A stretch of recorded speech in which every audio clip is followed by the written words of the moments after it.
Let's talk about 4 things that could bring your loan deal to a screeching halt. Simply put, these things all have the potential to kill a deal. Number 1, moving money around. Constantly moving money during your transaction from one account to another makes it difficult for us to track everything. And if we can't track something, we can't count those funds for underwriting purposes. Number 2, opening new credit cards. Opening new credit cards means new things like being added to your credit profile, which can impact your credit score and even your debt to income ratio. Number 3, making big purchases.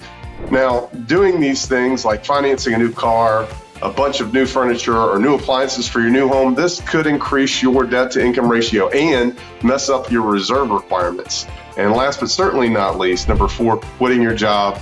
This is one that probably is the most complicated because chances are if you are quitting one job, it's probably because you're going to start a new job. Now, this isn't guaranteed to kill your deal, but it can definitely affect things. Bottom line, always ask questions, and that's what I'm here for. So reach out to me today so I can show you a better way home.